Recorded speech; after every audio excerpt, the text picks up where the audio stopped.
Eh bien, on vous propose de découvrir aujourd'hui l'Historium de l'an 1000. C'est en fait un petit musée privé, j'ai envie de dire, qui a été installé par Madame Micheline Jensen. Vous êtes responsable de la ferme du chêne ici à Rany. C'est une belle ferme, hein, vous organisez régulièrement des festivités. Alors, ce petit historium, il est installé où en fait?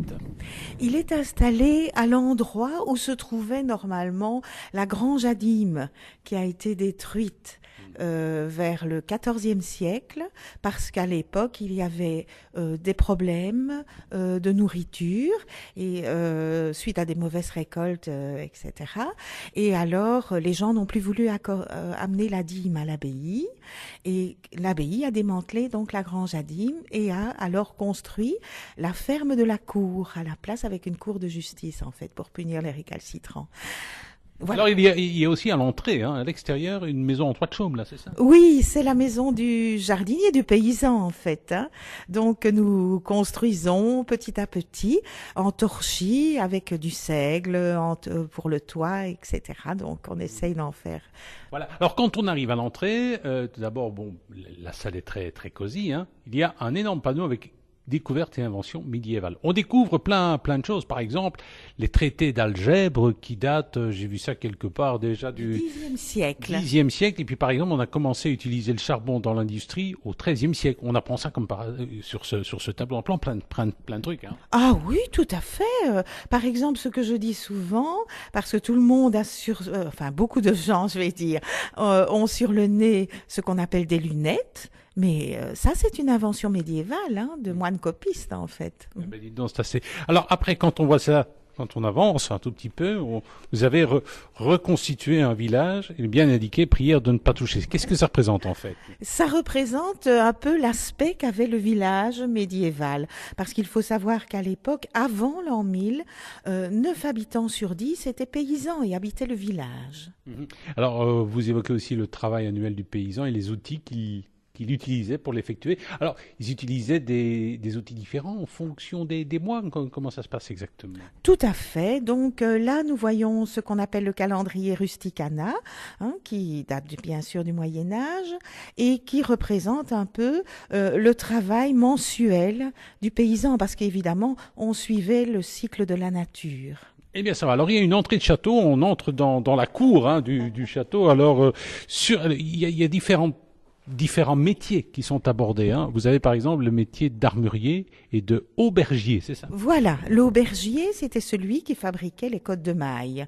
Donc, ce qu'on a voulu représenter, c'est qu'au moment où on a construit les villes, en fait, ou autour du château, d'ailleurs, même auparavant, il y avait donc des maisonnettes, il y avait des marchés, hein, et sur les marchés, il y avait des échoppes d'artisans et de commerçants.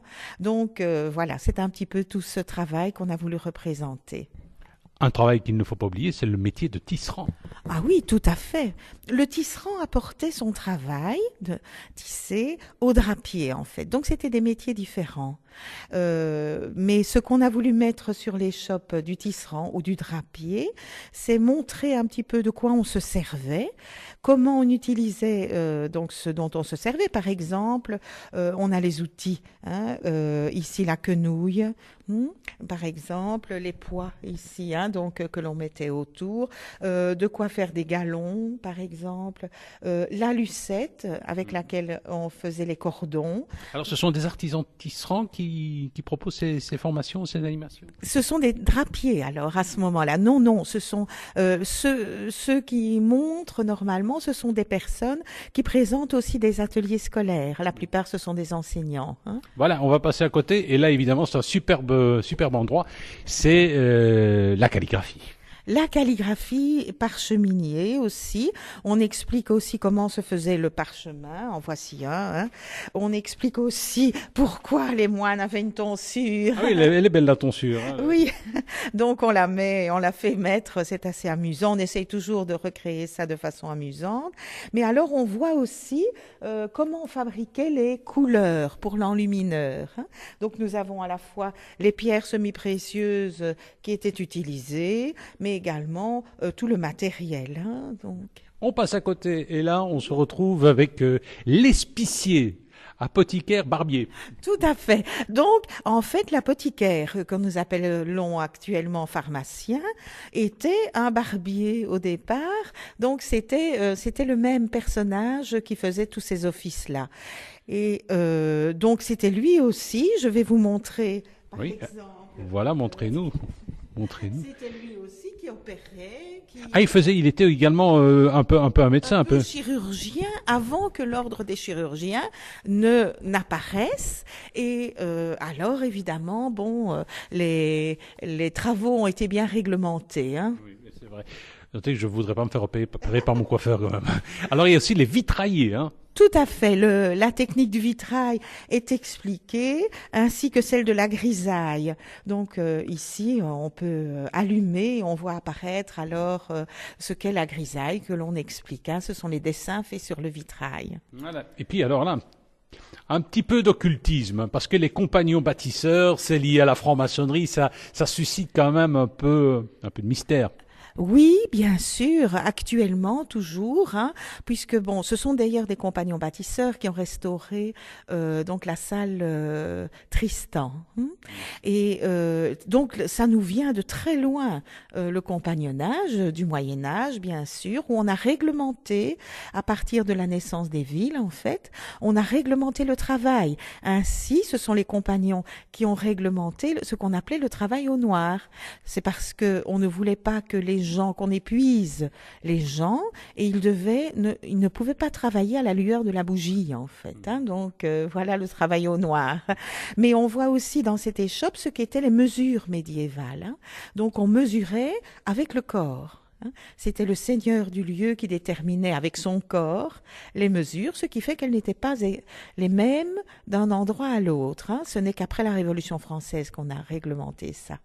Donc, Ah ben dites donc, on apprend plein de choses ici. Alors vous avez reconstruit une espèce de petite maisonnette, c'est ça exactement? oui, ce sont les maisons telles qu'elles existaient dans les villes, en fait, les maisons d'artisans, hein. Ici, nous avons un artisan cirier, par exemple. Donc, et là, on explique comment on s'éclairait, quels étaient les instruments d'éclairage. Voilà, donc quelqu'un peut se mettre dans la maisonnette et expliquer. Eh ben voilà. Alors on poursuit. C'est vraiment un beau petit musée. Est-ce qu'il est complètement terminé, Madame Hensen?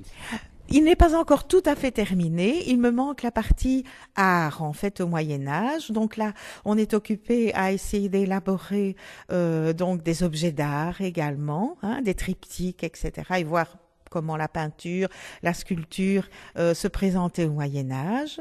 Donc, et tout cela, ça figurera, mais très très vite, mais pas tout de suite quand même. Ah ben il faut. Paris ne s'est pas fait en un jour, hein. Et, voilà. Oui. Alors qu'est-ce que vous présentez là?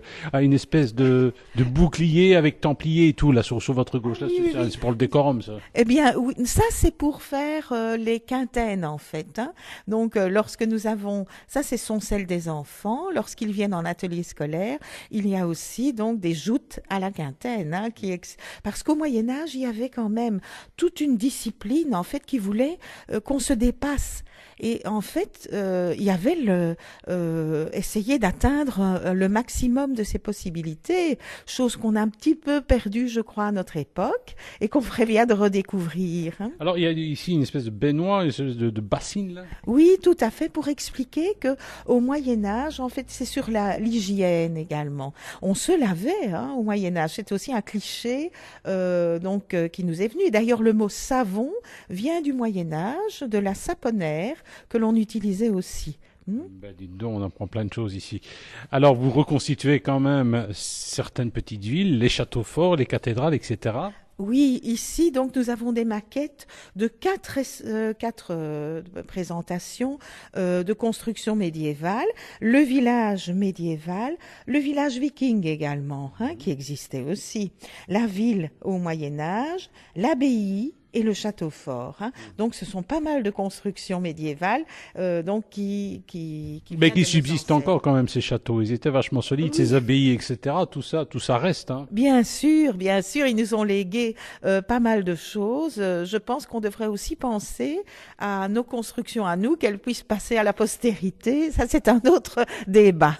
Voilà, alors ici, vous avez reconstitué aussi une abbaye. C'est l'abbaye de Fontenay, c'est ça? C'est tout à fait cela, l'abbaye de Fontenay, en fait, donc qui nous permet de voir que l'abbaye, en fait, a joué de grands rôles au Moyen Âge, qu'elle était, en somme, tout comme une petite ville en soi, hein, où on trouvait des artisans, où on trouvait de tout, en fait. Voilà, et puis on termine la visite. Alors, en découvrant toute une série de mots, c'était en fait le vocabulaire militaire, ça. On pense au trébuchet, le couillard, la balise ou l'arbalète à tour, la catapulte. Alors, le couillard, c'était quoi? Le couillard, comme vous le voyez, en fait, c'était un engin médiéval, hein, à contrepoids et à balancier, pour évidemment lancer Des charges oui, des importantes. Hein. charges. Hein. Oui, tout à fait. Donc ça avait une portée de 180 mètres et ça pouvait lancer jusqu'à 80 kilos. Bon, ben, dis donc, et alors jusqu'à 10 tirs par heure. Alors, parfois, ce qu'ils lançaient, c'était des cadavres ou des... Oui, Oui, oui, oui, jamais de l'huile. Hein. Ça, je le dis parce que bon, souvent on disait qu'on lançait des châteaux forts de l'huile ou bien de l'huile bouillante. C'est pas vrai. ça Hein. c'est hollywoodien. Ça. Alors, il y a le trébuchet, c'est à peu près le même principe. Oui, mais le trébuchet avait une plus grande portée en fait. Hein. Donc le trébuchet avait une portée jusqu'à 220 mètres et pouvait lui lancer des boulets, enfin des pierres, jusqu'à 125 kilos. Alors, la baliste ou l'arbalète à tour. Oui, elle existait déjà depuis l'Antiquité. Hein. Les Romains l'utilisaient, mais on l'a utilisée également au Moyen Âge. Hein. Donc c'est une arme, une arbalète évidemment qui avait une grande force, une portée jusqu'à 300 mètres. Et évidemment le carreau qu'on y mettait, c'était pas le petit carreau de l'arbalète, c'était une espèce de lance. Hein, alors, mais qui pouvait transpercer. Plusieurs hommes même. Oui. Hein, donc, Ouais, vous avez la catapulte. Alors, est-ce que tous ces petits engins fonctionnent ou pas?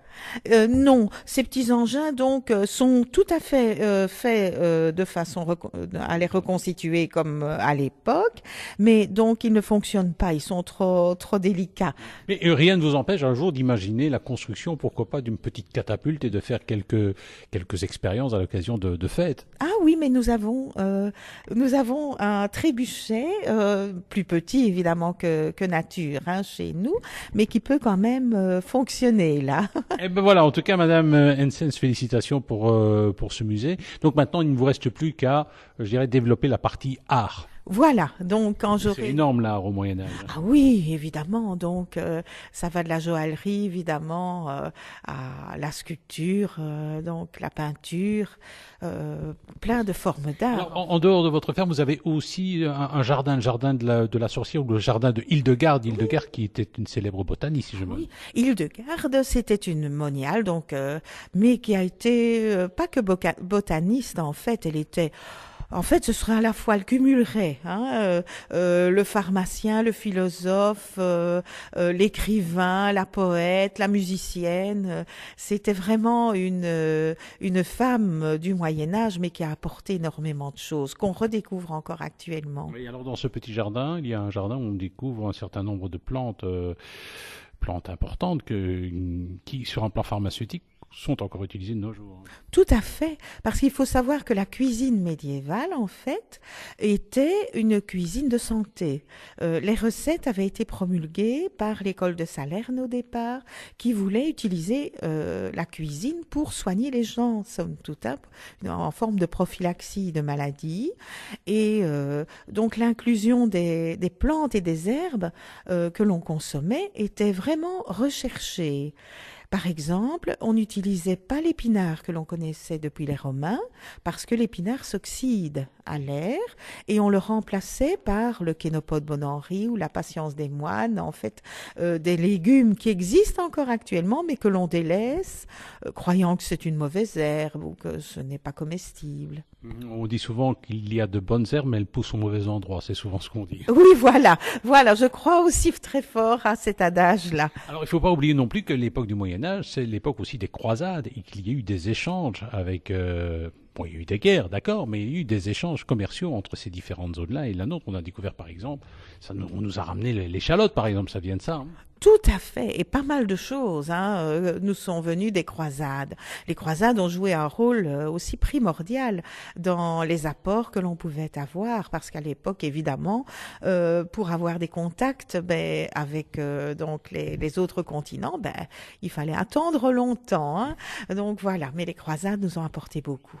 Voilà, en tout cas, si vous voulez en savoir un petit peu plus, vous allez sur le site internet fermeduchesne.be. On a mis d'ailleurs un lien en commentaire. Merci.